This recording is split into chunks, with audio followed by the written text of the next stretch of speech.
Eu vos saúdo com um tríplice e fraternal abraço. Aqui, os irmãos representantes das lojas Deus e Amor, Luz e Esperança, Fraternidade e Sabedoria, Oriente de Santo Antônio de Jesus. Fraternidade Nazarena de Nazaré. Luz, Fraternidade e Justiça de Chique Chique. É o nosso palestrante. Alguma outra loja aí que seja presente? Deus, Luz e Amor, Laje. Irmão Braulio vai fazer a oração inicial. Meus amados irmãos, cunhadas, sobrinhos e demais irmãos convidados, neste momento, pedimos que se sentem de forma confortável. Fechem os olhos, façam uma breve respiração para acalmar os ânimos, acalmar a ansiedade pela palestra. Pedimos ao Supremo Arquiteto do Universo, aos irmãos espirituais, os irmãos da arte real que nos acompanham, que estão sempre conosco, que prodigalize bênçãos de paz, de harmonia e de amor. Grande arquiteto do universo, fonte fecunda e imortal de luz, de felicidade e de virtude. Os obreiros da paz aqui presentes, as irmãs presentes, os sobrinhos e todos aqui presentes, cedendo ao movimento de seus corações, rendem a vós 1000 ações de graças e reconhece ser a vós devido tudo o que fazemos de bom, de útil e de glorioso. Continuai a proteger-nos e a nos dirigir cada vez mais à perfeição. Fazei que a harmonia, a paz e a concórdia sejam a tríplice argamassa com que se liguem as suas obras. Que assim seja.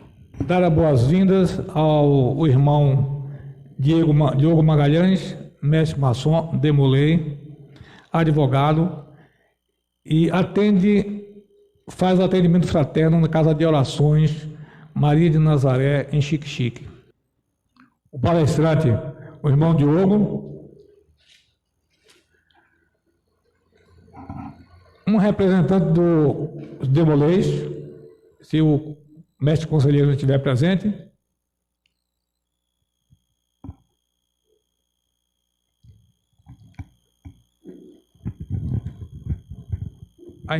A cunhada Railda Pitanga, representando lá a ala feminina. O irmão Silvio, representando aqui aos maçons. E presente também está o motorista do nosso irmão Diogo, o pai dele, senhor Afrânio Carvalho. Está ali presente. Boa noite a todos.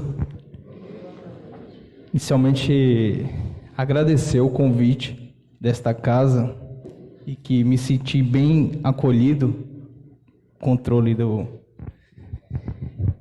e que nesta ocasião cumprimento a mesa que aqui foi formada. Que bela mesa de sustentação, meu irmão, para poder me ajudar nesta noite em que temos a enfrentar um tema do auto-perdão, um ato de amor próprio. Hoje, especialmente em homenagem ao Dia do Maçom. Em nome do irmão Braulio Renato, gostaria de externar minha gratidão de estar aqui nesta cidade a primeira vez em que eu conheço Santo Antônio de Jesus, apesar de ter boas referências e pessoas maravilhosas que aqui moram, inclusive o irmão, e como eu disse mais cedo para ele, sempre foi meu herói, o Rui Antunes, que aqui também se faz presente. Vamos lá. Eu fiz uma breve apresentação do que eu tenho exercido nessa encarnação. Exerço a função de militante como advogado na minha cidade, Xique-Xique. Sou de Xique-Xique, Bahia, cerca de uns 400 a 600 quilômetros daqui de Santo Antônio de Jesus. E além das funções, né, que eu tenho exercido como palestrante, dizer que não é nada que me encha ao ego, mas sim um dever, um compromisso que tenho comigo mesmo de poder levar a palavra espírita, a palavra com a base filosófica, principalmente que a gente aprende na maçonaria, e como também demolei e aprendi na minha trajetória, que é um compromisso. Então, estamos aqui hoje para trabalhar e espero que tenhamos uma boa reflexão e que possamos sair aqui praticando. Saibam vocês que já lhe garanto que não é algo fácil, mas que se todos se comprometerem, com certeza os nossos lares, nossos ambientes se tornarão algo muito mais fraterno, muito mais de excelente convivência.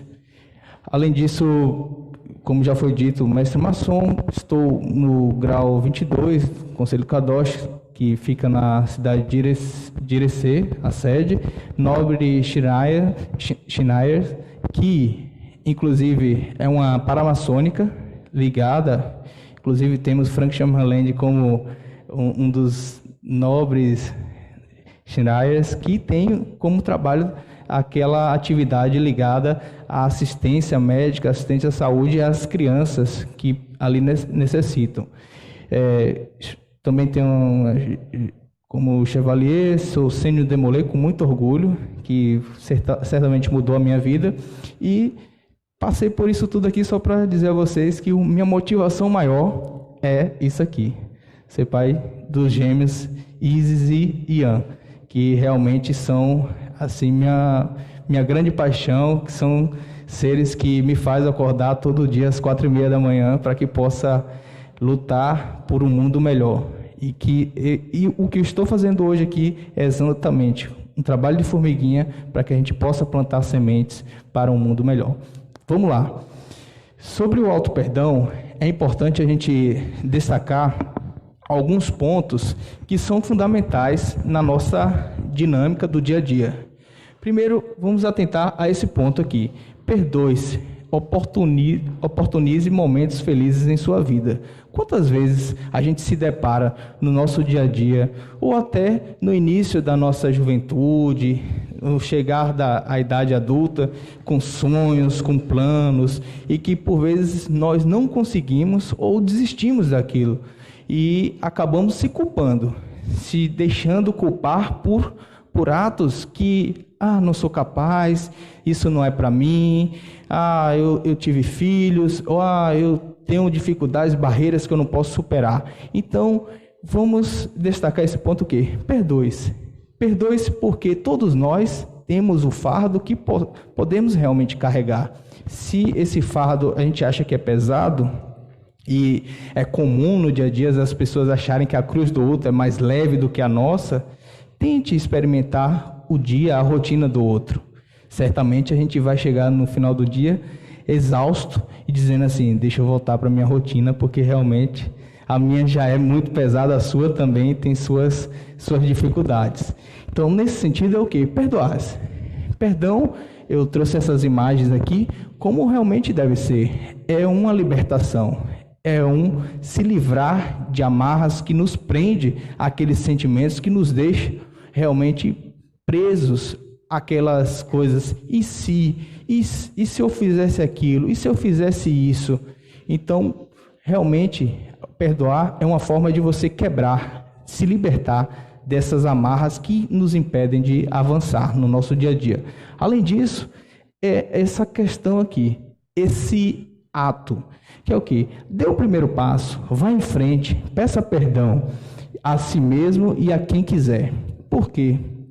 É comum nós, no nosso dia a dia, chegarmos em casa, por exemplo, os homens, às vezes as mulheres estão lá ou porque chegaram mais cedo, ou porque realmente a rotina é diferente, e às vezes a mulher está já preparada, nos aguardando, e a gente chega cansado, estressado, vai tomar um banho, senta ali no sofá, liga a televisão, e a nossa esposa, nossas companheiras, muitas vezes nossas queridas cunhadas estão nos aguardando para perguntar, uma simples pergunta: como foi o seu dia? Elas aguardam essa pergunta, no sentido de dizer assim: eu também sou importante, o que é que eu fiz? E nós, muitas vezes estressados, não queremos nem saber, porque já estamos trazendo problema demais e quer, pelo menos, relaxar naquele momento. E muitos conflitos, isso não sou eu que digo, e é um grande doutrinador, ou vamos dizer assim, palestrante que eu admiro muito, o Rossandro Klinger, que ele fala que tudo na vida é disciplina, para dar certo e para dar errado.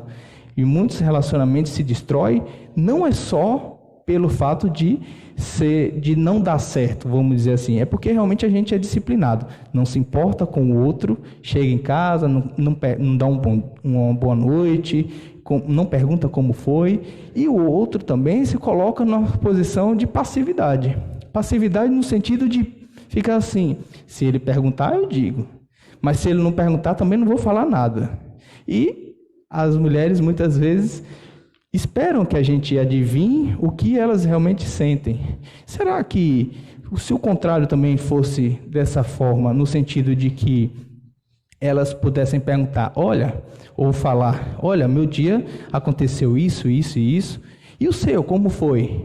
Então, dar o primeiro passo é um sentido de autorresponsabilização. A gente tem que se responsabilizar e criar um ambiente realmente harmonioso no nosso lar, porque muitas vezes a gente fica esperando o outro, fica aguardando que o outro se manifeste, que o outro diga como foi, como que está sendo, e a gente sequer vai lá perguntar.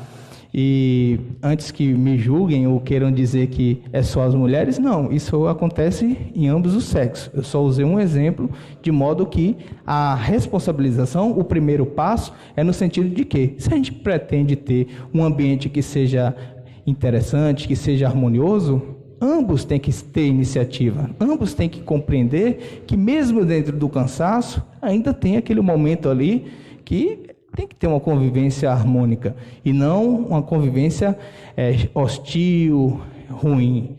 Então, é nesse sentido de se responsabilizar e sempre ter a iniciativa de ir adiante. Além disso, é o quê? Agradeça pela oportunidade de ter o aprendizado. Que tipo de aprendizado? Muitas vezes a gente passa por algumas dificuldades, ou no dia a dia tem pessoas que ficam só reclamando. Hoje o dia está quente. Hoje o dia está frio. Eu vesti uma roupa para frio, o sol apareceu e esquentou. Será que a reclamação realmente está nos fazendo bem? Será que reclamar é como se pedisse 2 vezes ou mais? Só que nos traz uma carga negativa muito grande, porque à medida que a gente reclama, nunca a gente está reclamando bênçãos, nunca a gente está reclamando coisas boas, energias boas para o nosso dia a dia. Pelo contrário, a gente fica sempre criticando. Eu comentava com meu pai hoje, quando a gente chegava em Salvador, que como é algo difícil a gente conviver com alguém que só vive reclamando. A pessoa chega do seu lado e diz, porque o governo tomou uma medida assim e que vai prejudicar a nossa vida, porque aquela mulher andou dessa forma e nos prejudicou. Tantas reclamações. Será que isso realmente está nos fazendo bem? Será que reclamar adianta alguma coisa? Ou se a gente adotar uma postura de agradecer, obrigado, agradeço pelo esse aprendizado que eu tive, já não erro mais nisso. Já agradecer até por tudo. Quem aqui já agradeceu hoje pela vida, pelo dom de estar vivo, de onde está respirando. Quantos entes queridos nossos que estão aí nos hospitais, que estão muitas vezes afastados em lugares que a gente nem sabe onde está, e a gente não tem ideia da necessidade de um carinho, de um amor que precisa. Então nós somos pessoas extremamente privilegiadas por ter um teto, por ter um lugar para morar, por ter uma família unida, por ter uma instituição que cuida. Uma casa espírita como essa, como está bem organizada e bem estruturada, a gente não tem ideia da qualidade das energias boas que aqui estão sendo produzidas. Porque, pense vocês, a gente às vezes só consegue enxergar aqueles que estão aqui encarnados e materializados. Mas se pudéssemos ter um médium que tivesse uma visão aqui de evidência, com certeza ele iria esclarecer a quantidade de seres desencarnados que tiveram autorização para adentrar esse local e que estão emanando fluidos, estão trazendo energias positivas, estão trazendo luz para a gente. E muitos maçons que aqui estão sabem o que eu estou falando quando eu digo que viu a luz, que sabe que passaram a enxergar um mundo de uma forma melhor. Porque realmente o que importa é a sabedoria, é o aprendizado. Então a gente tem que realmente valorizar esse sentimento de gratidão, de externar ao próximo algo que nos deixe feliz ao conviver. Porque, diverso daquilo que eu disse lá atrás, como é ruim conviver com alguém que só reclama, como é bom e quão gratificante é a gente conviver com alguém que agradece, alguém que é harmônico, alguém que é cortês, alguém que é solícito, chega aqui, olá meu irmão, boa noite, sente aqui por favor, quer um pouco de água, quer um suco, a gente se sente tão à vontade que deseja até voltar àquele ambiente. Então, se a gente pode ser assim, por que a gente faz o contrário? Será que isso está nos fazendo bem? Ou a gente está se automutilando, autodestruindo, que é o outro tópico que é aqui. Não há necessidade de se autodestruir por não ter coragem de perdoar. Porque muitas vezes a gente não tem a coragem necessária de encarar as nossas limitações e reconhecer as nossas potencialidades. Isso é Napoleão Hill, que fala em um livro, que é um dos livros que é muito interessante, quem tiver a oportunidade de ler. Napoleão Hill é um autor considerado um dos maiores estudiosos sobre a riqueza, prosperidade, liberdade. E ele escreveu esse livro em 1938. Na iminência ali da Segunda Guerra Mundial, e ele ficou por um bom tempo sem ninguém ler, que é O Mais Esperto que o Diabo. Esse livro, numa passagem dele, ele se encontra com o diabo num local, num hotel, e vai fazer uma entrevista dele. E ele quer saber como que o diabo é e como que ele age.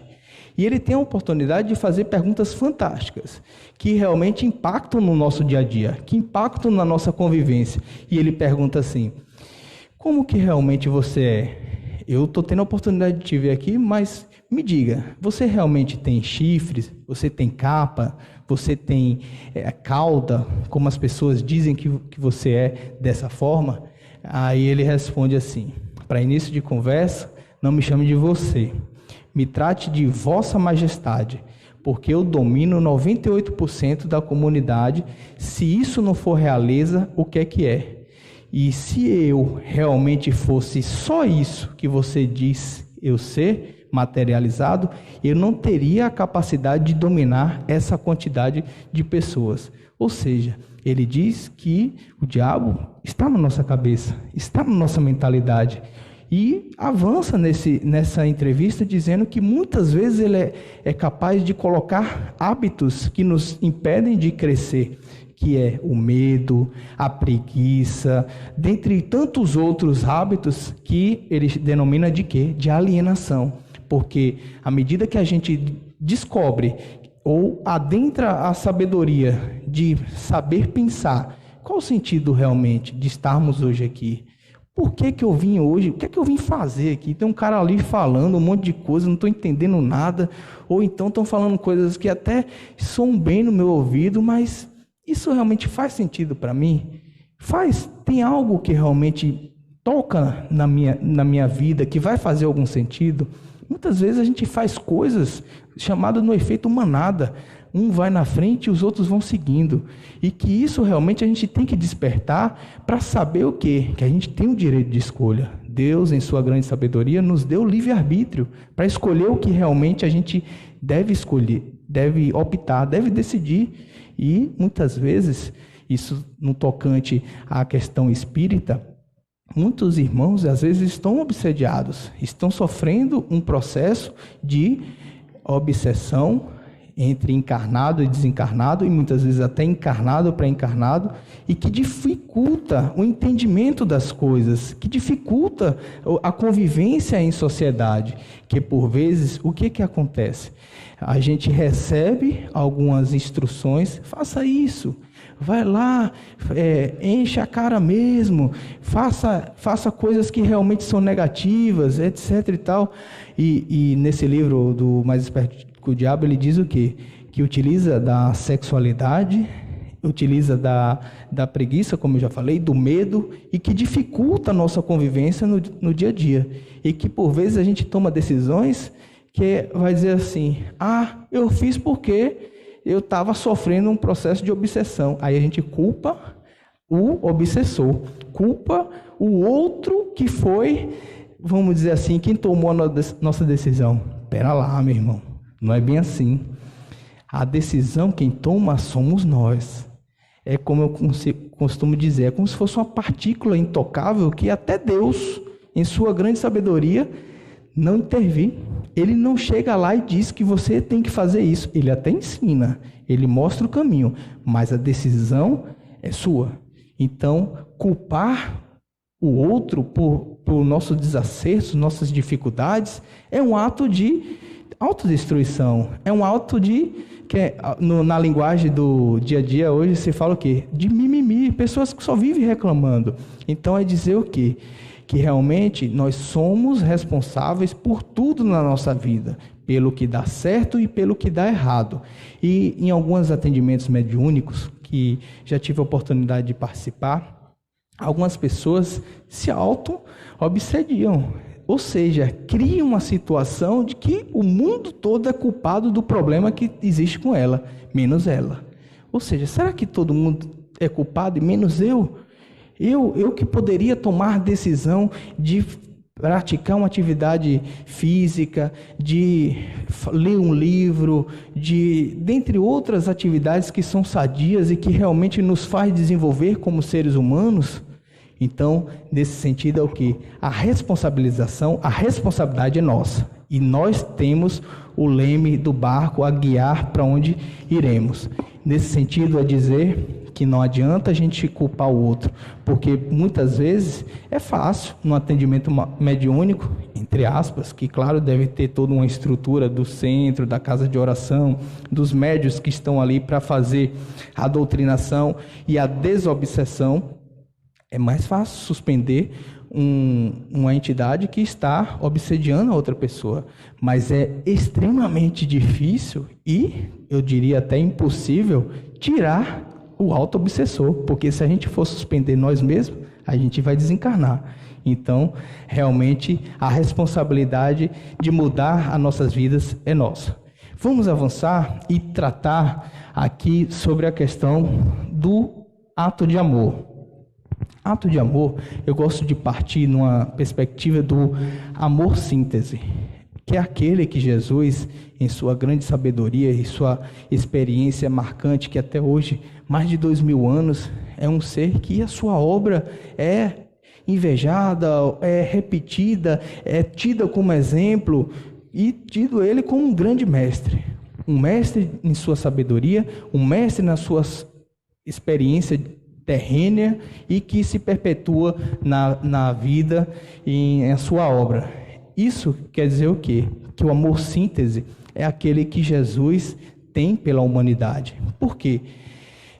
Naquela cena em que tem Jesus sendo julgado, e outro, o criminoso ali, em que todos estão ali para escolher qual que vai realmente que deve cumprir a pena que foi imposta entre Barrabás e Jesus, e ele, como o Cordeiro de Deus, ele próprio. Ele sabia tudo o que ia acontecer em sua trajetória e mesmo assim, sabendo, foi até o fim do seu plano. Por quê? Por amor à humanidade, para servir de exemplo e tirar os pecados do mundo. Ele, como Cordeiro de Deus, e isso realmente é algo que em diversas religiões tidas como cristã, tem ele como exemplo, que é aquele amor que é impagável, porque assim, ele deu a própria vida em contrapartida a um bandido, a alguém marginalizado na sociedade. E assim foi como amor a nós. Olha só como nós somos privilegiados, como nós tivemos um amor chamado síntese. Além disso, temos o amor fraterno, o amor materno e o amor ao próximo, amor à pátria e amor próprio. Nessa perspectiva, é dizer que todos esses amores que existem e que nos trazem realmente uma perspectiva de vivência em relação ao próximo, são amores que devem ser praticados. Por exemplo, o amor fraterno, na nossa realidade na maçonaria. Quantas vezes que a gente chega na maçonaria e vê um irmão ali que está na sua ascensão durante a sua caminhada, durante a sua jornada maçônica, e que por vezes alguns irmãos já começam a olhar assim, não sei não, acho que o ego está subindo demais, não é a hora dele, e por vezes a gente não reconhece as potencialidades que aquele irmão pode ter e contribuir para a nossa instituição. O amor fraterno é no sentido de que tratarmos como verdadeiros irmãos, de modo que a gente tenha uma convivência harmônica, de modo que a gente tenha uma convivência que seja satisfatória. E isso não se resume só em relação aos maçons, mas por vezes também nos clubes de mães da Ordem de Molay, por exemplo, ou até no clube da fraternidade, a gente vê algumas cunhadas que se dão duro, trabalham bastante, ajudam, fazem acontecer as festas, a alimentação que ali estão, e muitos irmãos não dão devido valor em termos de fraternidade, que é necessário realmente a gente dar aquilo, reconhecer aquilo, dar a César o que é de César, no sentido de chegar simplesmente dizer, não que seja necessário o reconhecimento, mas que é importante realmente a gente saber, compreender que tudo aquilo ali aconteceu porque tiveram pessoas que contribuíram com coisas pequenas, médias e grandes, mas que todos tiveram o seu papel fundamental na formação daquela lógica, daquele evento. Então é dizer o que, meus irmãos, a gente realmente tem que tirar um pouco do nosso ego, de diminuir a nossa vaidade, em termos de saber que nossas limitações como seres humanos e que estamos nessa passagem terrênea é exatamente para vencer os nossos vícios, aqueles que trouxemos de outras encarnações e que por vezes até vencemos nessa encarnação, mas que acabamos às vezes adquirindo outros. Então não queiramos contribuir débitos para uma próxima encarnação, que seria como se fosse uma repetência dessa série que a gente está passando aqui. É dizer o quê? Que realmente a gente precisa avançar, precisa evoluir como seres humanos, como espírito mesmo, que por vezes a gente ficar repetindo isso, fica chato na nossa jornada espiritual, porque a gente não consegue avançar patamares. Aí muitos vão dizer assim, mas minha vida é muito boa, eu tenho uma vida muito legal, já alcancei muitas coisas na minha vida, tá bom demais. Será mesmo? Será que tá bom mesmo? Às vezes a gente se conforma com o que a vida, vamos dizer assim, impõe. E não temos, muitas vezes, a decência de querer aventurar, de desafiar o quanto mais a gente pode.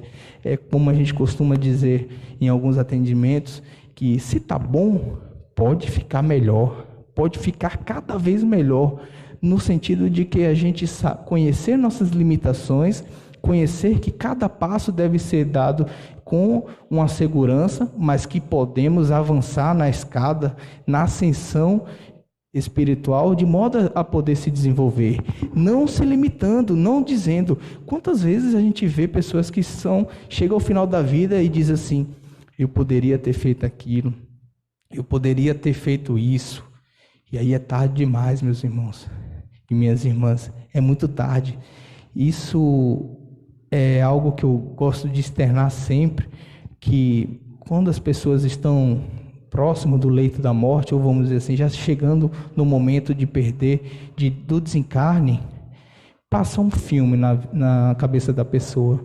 Passam aquelas pessoas que foram importantes, aquelas pessoas que fizeram crescer, mas, sobretudo, passam aquelas pessoas que deram um gosto amargo, que impulsionaram ela a crescer. Muitas vezes aqui, se a gente fizer uma pergunta aqui, quem aqui se recorda da época da escola, daquele professor que foi carrasco, que cobrou? Levante a mão aí, por favor.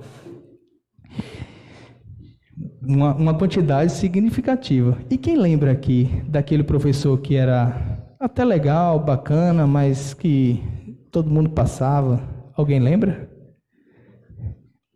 Ainda tem alguns, mas a quantidade daqueles que lembram do carrasco é maior. Porque se eu perguntar aqui, vai até dizer, fulaninho de tal, que me reprovou naquela prova, porque eu não consegui tirar a nota mínima. Ou seja, essas pessoas que por vezes nos fazem tirar da zona de conforto, são aqueles que realmente têm uma importância nas nossas vidas. Porque se for para a gente ficar no mesmo lugar, não adianta nem sair de casa, porque isso você já tem em casa. Então a gente tem que aprender algo novo, tem que avançar. E esse avançar quer dizer o quê? Que a gente tem que se desafiar, tem que realmente se colocar em desafios que possam a gente aprofundar, se desenvolver. Quantas vezes a gente chega em algum lugar, não conhece nada, mas que com a insistência, a persistência de conhecer o ambiente, a gente acaba se acostumando e desenvolve um excelente especialista, por exemplo, no centro espírita. Muitas vezes alguns irmãos chegam no centro espírita e não sabem nem o que fazer. Não, só vim aqui porque me disseram que era para vir, que eu precisava. Meses depois de insistência e dedicação, ó, aquele irmão lá já trabalhando, fazendo uma obra bonita, desenvolvendo um trabalho gratificante, elevando os irmãos que ali precisam. Assim também é na loja maçônica. Muitos iniciáticos, e isso é uma realidade da maioria das lojas, que entra-se, por exemplo, cerca de, vamos dizer assim, entra 10 irmãos maçons, cerca de 50% já vão desistir. Será que realmente a gente quer chegar no final da vida e com aquele sentimento, eu desisti, não era para mim, e nem se deu o trabalho de entender, de compreender, porque aquele outro 50% que insistiu, muitas vezes vai chegar lá como venerável mestre, vai chegar lá até como sereníssimo grão-mestre, mas assim, é aquele que insiste, aquele que persiste, aquele que tem garra, que vai adiante. E nesse sentido, é compreender que realmente nos desafiar, sair da zona do conforto, é algo que faz a gente crescer, faz a gente evoluir. Nesse sentido, quanto a essa questão do amor, é dizer o quê? Tenha amor a si próprio, tenha amor a você mesmo, em saber que por mais que tenha essa limitação hoje, amanhã a gente pode ser diferente. Quem aqui se considera igual à mesma pessoa que era há 5 anos atrás? Dificilmente, porque hoje talvez você tenha mais sabedoria, tenha mais maturidade, tenha mais inteligência, porque deixou de ser aquela pessoa que era antes. Você avançou no conhecimento, avançou na jornada da maturidade. Nisso, a maioria das pessoas vive apenas de aparências e leviandades, no sentido de tratar tudo de forma superficial. O que é que eu quero dizer com isso? É que, por vezes, a gente nem lê a matéria que está ali, só lê o título e acha que aquilo ali já entendeu tudo. E nem se dá o trabalho de ler o que está tendo ali. Hoje a gente vive numa sociedade que é muito superficial, que só basta ali a aparência e já acha que entende tudo. Nesse sentido, é dizer o quê? Que tais atitudes custam caro e o sofrimento aparece na tentativa de mostrar a verdade que muitos não querem ver e preferem culpar os outros pelos seus problemas. Isso quer dizer o quê? Que se a gente realmente for compreender, enxergar como que se dá a mecânica, a lógica daquilo, vamos ter realmente a verdade que aquele fato nos proporciona. E não simplesmente dizer o quê? Eu acho que é isso. Não, a gente tem que ter certeza das coisas. Nisso é dizer o quê? Que não retarde o seu progresso. Faça já a sua parte, porque a hora é agora e seu amor não pode esperar. Disso quero dizer o quê? Que tenha amor a si próprio, se valorize, se considere um ser importante, seja protagonista da sua vida, seja realmente aquele herói, aquele vencedor que desde a fecundação foi o único espermatozoide que conseguiu chegar lá para fecundar. E agora, porque a gente se depara com outros irmãos, outros seres, e a gente se considera inferior, realmente é isso que a gente quer ser, perdedor? Acho que ninguém aqui quer ser perdedor. Quer ser o quê? Um vencedor, alguém que conquistou, que deixou um legado bacana, que deixou uma história legal para os outros que vão vir. Isso quer dizer o quê? Que a nossa vida tem que ter propósito, que a nossa vida tem que ter um sentido, que a nossa vida realmente tem que fazer aquilo que a gente gosta e que poucos até se considerem como importante. Mas se aquilo está lhe satisfazendo, tenha certeza que você vai aperfeiçoar e vai ter uma importância na sociedade. Mas, sobretudo, isso tem que estar baseado em princípios morais, em princípios elevados, voltado a uma doutrina, ou melhor dizendo, a um pensamento que realmente tem uma importância. E não achar que aquilo é importante, sendo que não tem realmente nenhuma importância. Vamos ser mais claros. Dizer assim, eu acho que isso é importante. E as pessoas têm que me entender. Não, a gente tem que entender como que o mundo funciona e se esse mundo realmente vale a pena a gente oferecer aquilo que está sendo construído. Nisso, eu trago essa perspectiva, não é exatamente um prisma, mas que eu gostaria de compartilhar com vocês, é que assim, o amor em uma perspectiva de auto-perdão, como um amor próprio, ele é como um prisma. Vamos enxergar como uma base e que ele refrata em diversas outras atos, comportamentos, atitudes que são importantes, como esses que estão aqui elencados, como o perdão, a caridade, a solidariedade, a humildade, o respeito, o cuidado, o carinho, a paz, a felicidade e fazer o bem. Dizer o quê? Que se a gente tiver o amor como algo fundamental na nossa vida, certamente a gente vai ter uma solidariedade verdadeira, uma solidariedade que realmente é acolhedora e não uma solidariedade fantasiosa, ilusória, que só esperar o irmão virar as costas a gente começa a falar mal dele. Não, é um amor de dizer o quê? Compreender que cada um tem a sua limitação. A gente não pode medir a nossa régua pela do outro. Cada um tem a sua medida, cada um tem o seu avanço como ser humano. Por exemplo, muitos aqui vão chegar em casa, vão ter um lar para dormir, vão ter algo para se alimentar, mas em outros locais existem pessoas que sequer têm um prato de comida para comer, que sequer têm uma cama para deitar e que por vezes está preso numa carceragem sem ter a liberdade que ali lhe é necessária para conviver, para se desenvolver. Então, meus irmãos, é saber que o quê?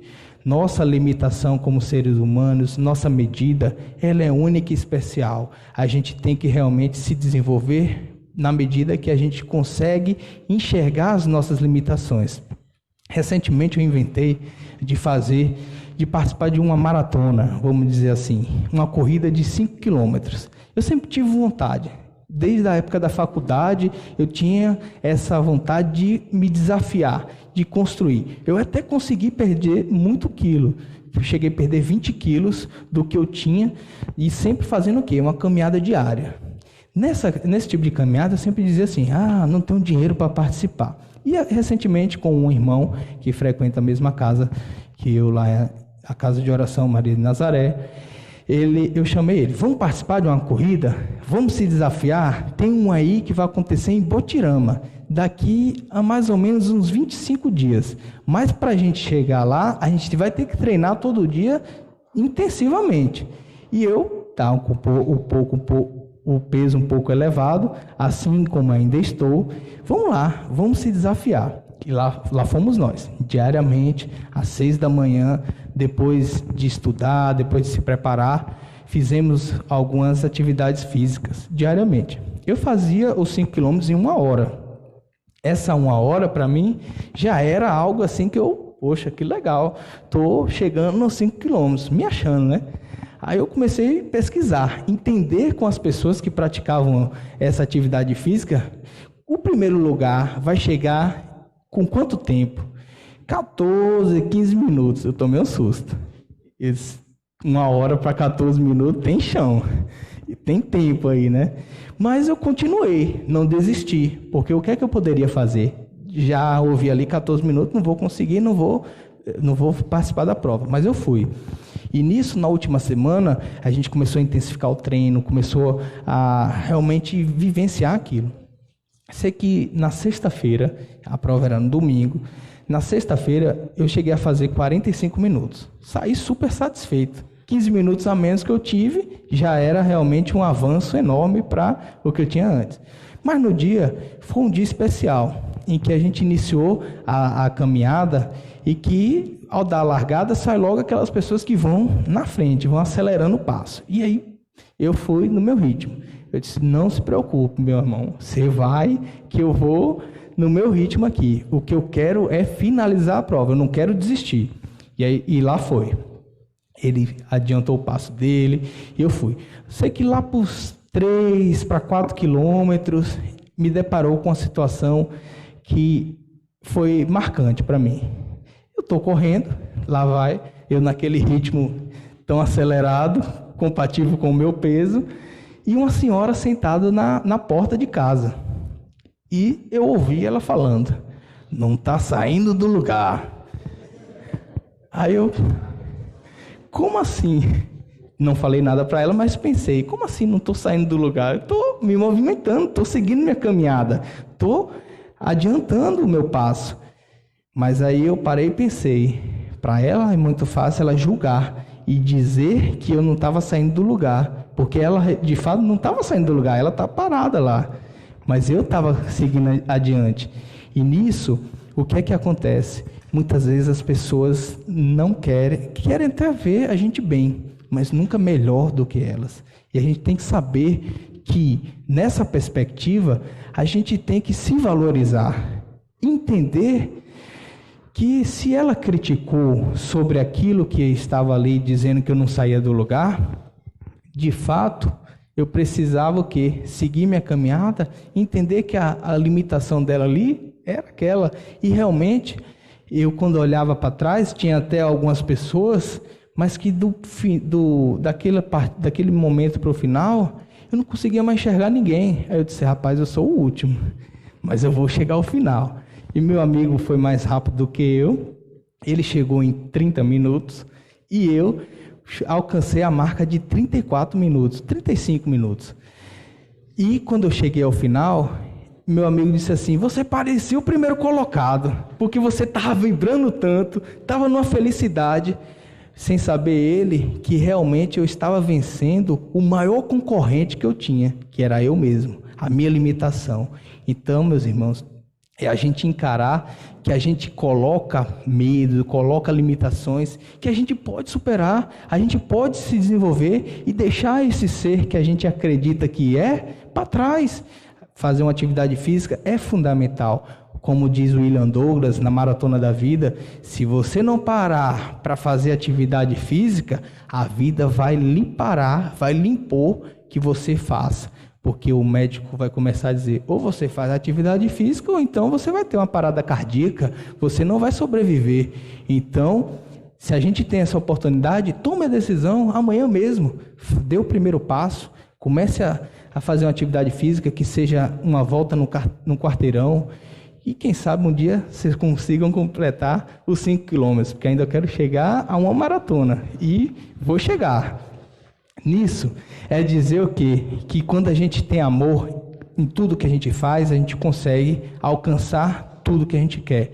Consegue alcançar resultados positivos, consegue ter notas boas nas nossas disciplinas, na escola, na faculdade. Consegue avançar na carreira maçônica ter cargos e funções que são importantes, porque muita gente quer ter o quê? Eu quero ser venerável mestre. Quem aqui foi e é venerável mestre sabe a dificuldade que é você coordenar, gerenciar, dirigir muitos seres pensantes, muitos maçons que às vezes têm ideias que são até interessantes, mas não se coadunam com o momento ali que realmente deve ser. Então, é saber o quê? Que a gente, para ter algo, a gente tem que merecer, a gente tem que conquistar. E se a gente der aquele ato, aquele passo importante e avançar, a gente vai virar especialista e vai merecer alcançar aquilo que realmente tem, se é de direito. Nisso, é interessante a gente trazer essa passagem em Pedro, que é uma passagem bíblica, que ele diz o quê? Que, acima de tudo, porém, tende um amor intenso uns para com os outros, porque o amor cobre multidão de pecados. Nisso, Pedro quer dizer o quê? Não é que o amor vai anular, vai apagar os pecados que a gente comete no nosso dia a dia. Pelo contrário, ele cobrir é no sentido de quê? De resguardar e acalmar, no sentido de que a gente tem um aprendizado necessário e que a gente não precisa repetir aquilo. Quantas vezes a gente recebe da nossa mãe, errar é humano, mas persistir no erro aí já é também uma atitude de suicida, de uma pessoa que não quer ser melhorada. Então, o cobrir, quando Pedro fala isso, ele quer dizer o quê? Que se a gente tiver o amor com isso tudo, a partir de hoje, vou ter uma vida equilibrada, uma vida financeira estruturada, gastar menos do que eu preciso, viver num status social abaixo da minha condição financeira, porque muitas vezes a gente ostenta o que não tem e quando realmente precisa, não tem aquele recurso necessário para sobreviver, porque assim, quer ver a maior prova de que isso ocorre? É, por exemplo, na justiça. Às vezes todo mundo quer pedir ali assistência judiciária gratuita, ou seja, dar uma de pobre ou algo do tipo, que também na seara da saúde quer dizer o quê? Na hora que precisa de um tratamento médico, de um tratamento de saúde, não tem o recurso necessário para pagar. Então é saber o quê? Que a gente realmente não precisa de muito, a gente nasceu e temos o que é necessário para a gente sobreviver. Então a gente tem que viver sempre o quê? Degraus abaixo da nossa condição financeira, para que a gente possa gastar melhor, que a gente possa investir melhor e possa ter ganhos melhores. Nisso, a gente avança já para uma parte final, trazendo o Evangelho segundo o Espiritismo, em que Allan Kardec, na parte que trata ali sobre o amor, o mandamento maior, que ele diz o quê? Amar o próximo como a si mesmo, fazer pelos outros o que queríamos que os outros fizessem por nós, é a expressão mais completa da caridade, porque resume todos os deveres do homem para o próximo. Isso quer dizer o quê? Se a gente quer respeito, a gente tem que respeitar. Se a gente quer realmente ter um convívio no meio social de forma que você possa ser considerado uma pessoa respeitada, a gente tem que dar o exemplo. E não só falar, porque falar é fácil, né? Chegar aqui, falar um monte de palavra bonita, mas o que realmente importa é o que a gente faz, porque o exemplo ele arrasta. E é como tem um livro que se diz Skin in the Game, pele em risco. Quer dizer o quê? Se você prega algo, você tem que fazer. Você tem que realmente sentir na pele. Porque se você fala e não faz, aquela coisa, né? Faça o que eu falo, mas não faça o que eu faço. Não. Isso aí realmente é ilusão. A gente tem que realmente, se é um venerável mestre que quer a loja crescer, ele tem que dar o exemplo, ele tem que saber que ele é a pessoa fundamental para que todos os irmãos convivam em união. Nisso, quer dizer o quê? Que com que direito exigiríamos dos nossos semelhantes melhor proceder, mais indulgência, mais benevolência e devotamento para conosco, do que temos para com eles. Isso é o quê? Se a gente quer exigir do outro, se a gente nem faz. Quantas vezes a gente chega em um ambiente, a gente fala, faça isso e tal, dessa forma, e é sendo que a gente nem sabe fazer. É como eu costumo lá no escritório, com minha equipe, e dizer o quê? Olha, para eu poder explicar, ensinar algo a vocês, primeiro eu aprendo, eu coloco em prática, exercito, reviso, aperfeiçoo e ensino. E é isso que a gente tem que fazer. Ensinar também. Que ensinar é aprender. Essa troca de informação é importante para o desenvolvimento. Nisso, a prática dessas máximas tende à destruição do egoísmo. Tende à destruição de quê? De que se realmente a gente se atentar a essa prática do amor, do auto-perdão, da liberdade em que a gente está preso naqueles sentimentos que realmente nos limitam, quebra o egoísmo, quebra a vaidade, deixa todas essas coisas ruins para trás. E quando as adotarem para a regra de conduta e a base de suas instituições, os homens compreenderão a verdadeira fraternidade e farão que entre eles reinam a paz e a justiça. Esse seria o objetivo maior. Esse seria realmente o anseio que a gente tem numa sociedade, não só dentro da maçonaria, mas no mundo profano também que a gente convive, de que a gente possa realmente ter uma sociedade mais justa, uma sociedade mais igualitária, em que todos possam ter a oportunidade de crescimento e desenvolvimento, porque não haverá mais ódio, nem dimensões, mas tão somente união, concórdia e benevolência mútua. Nisso, já em uma parte final, em que a gente trata aqui sobre a lei de amor, é dizer o quê, meus irmãos? Ainda no Evangelho, que, amados irmãos, aproveitai dessas lições, é difícil a praticá-las, porém, a alma colhe delas imenso bem. Crede-me, fazei o sublime esforço que vos peço, amai-vos e vereis a terra em breve transformada num paraíso onde as almas dos justos virão repousar. Fenelon, Bordeaux, 1861. Isso é uma instrução de um espírito nessa passagem da lei do amor. Dizer que realmente cabe a cada um de nós e a gente não deve ficar esperando o outro para poder desenvolver aquilo que a gente precisa ter. Realmente a gente precisa praticar, a gente precisa ser protagonistas das nossas vidas e não ficar esperando o próximo. Eu não sei quanto tempo tenho, eu gostaria de reservar um tempo para quem tiver alguma dúvida, quem quiser fazer algum comentário, eu acho que é importante, mas já estou na parte final e dizer a vocês que o auto-perdão e perdoar, em algumas das vezes que eu fiz essa exposição, foi algo muito emblemático e muito emocionante. Eu gostaria, nesse momento, que a gente pudesse realmente dar uma pausa, no sentido de a gente fazer uma reflexão. E o Salmo 133 nos diz: como é bom e agradável que os irmãos vivam em união. O irmão Edson agora vai falar alguma coisa.